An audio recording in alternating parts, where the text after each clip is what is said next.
were very much the same. We both came from blue collar. We both got no support from our parents, and just by chance, we both became artists. And so he was in Israel, and I was here. And first he went into the Air Force, and this is all of everything Ben did was also by chance. He became a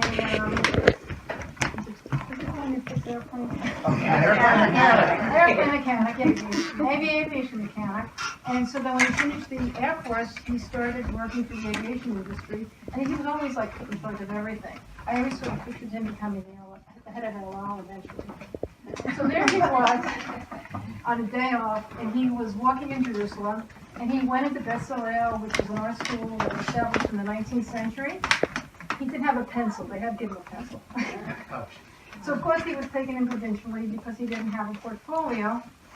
And within school, he was, just to earn money, he was designing the backdrops, scenery for professional ballet and theater companies. So that was just another thing that he did. And because of that, he was sent to America as an expert of the Israeli government because he did the scenery. And then the next year, they gave it to him again, and just with the clothes on his back, he didn't know why, he stayed in New York. And he did the immigrant thing, and eventually he got some jobs, and there was a party that both of us weren't supposed to go to. So we went so I met Ben in November, we were in January, and got married in February. Wow. How did you get a green card? Me. That's another thing. Which is a kind of funny thing. Of course, he was going to be deported. That was after we got married, because he was doing it on something. I guess he was always going to get deported. But no, he got it on me, and that's when certain themes sort of come up. Okay, even before we went, this is the kind of event thing. I had art news. He went through all my art newses, and he told me what my first gallery would be. And then he told me what my second gallery would be, and then he told me what my third gallery I know, but he sometimes he didn't give you good advice. And sometimes he didn't give me good advice, because the third gallery, which was one of the most important realist galleries in the world, he also told me I should leave it. That was because Bella Fish got like my mother. Anybody here who knows my mother would understand that. Okay, so when we came back from the trip, we had to start our life, and that's when he became a freelancer. But what it was is that during this life, our two careers were like totally enmeshed. He taught me every single thing that he knew as a commercial artist, which was presentation. He did all my matting, he did all my framing. I taught him every single thing that I knew about art and knew about art history. So in the middle of his doing freelance commercial artist, which sometimes he would work for 11, 12 o'clock in the morning, because a lot of times they just made him the studio manager, even though he was a freelancer. So he started doing artwork, and he had galleries.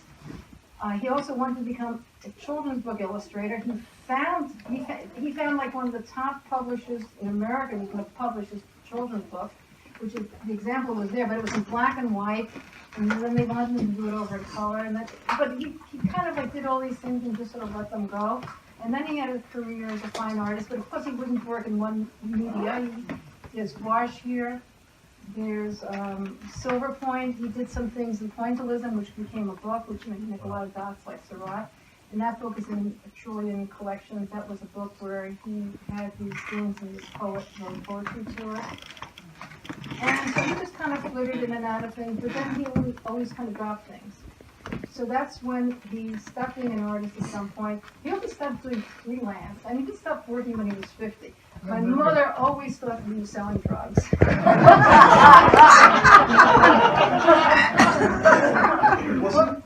I don't know, maybe. Anyway, maybe no one can really figure out how we lived. Right. I always say it's not how much money you make, it's how much money you spend, So during this whole time, we still traveled and we still did a lot of walking. Even now, in his last illness, he was walking up to 9 miles a day. Wow. Because he had long legs and he figured out in 40 minutes he walks 3 miles. But then we would just do things like we would just walk to Coney Island, or we would walk up to the Met Museum, or just things like that. And we'd also go on all the walks that we did that eventually became first my cityscapes, which I was having a crisis with my still lifes. And okay, how does it work? How do I do cityscapes? Well, he had some cityscapes there. So I just took his work to do my first cityscape. Or like one time he had a line drawing of this thing, but he had the ceiling, which I kind of liked, and he did respect to the ceiling. So of course he just gave it to me. And then I'll tell you a secret. Sometimes the silver points, he had like a half hour left to work on them, and he wouldn't. So I would put in a half hour. So first we wanted to do cityscapes. And how do you do cityscapes? You look in the New York Times and they had VUX. So you go into the building, and some of them were under construction. You know that sign that says trespassing? You can't go further than this with a hard hat. Well, there we were, going up, climbing over, debris, looking out of windows that didn't even have walls. I mean, they were no windows, they were just the walls. A lot of the stuff we did had a lot of trespassing. Even when we were doing things, there was this one time where it said, and we went there twice, it said, "You are trespassing. If you don't leave, I am calling the police." A recording? No, a person. It was a bullhorn. It was something by the Gowanus. And so, one of the things so we'd go and we'd photograph things, and sometimes I wouldn't use my photographs for my painting. I'd use his. Wow. And then he started with the folk music. It took him about 7 years before he started singing. I mean, people kind of heard him sing. And then he became a master of many different genres in folk music. He also had this enormous range. He was able to sing from bass up to falsetto and everything in between. He became a master of Celtic music. And he did about the yodeling. And Patrick Ryan and everything in between, and of course, right there, big concentration of people here who love singing music.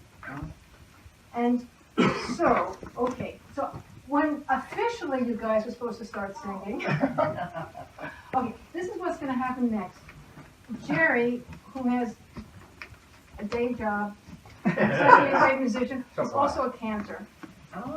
So we have a cantor who's going to be singing or talking. Right, very, very minimally. Very minimally. And then, officially, Frank was supposed to start off The Life of a Man.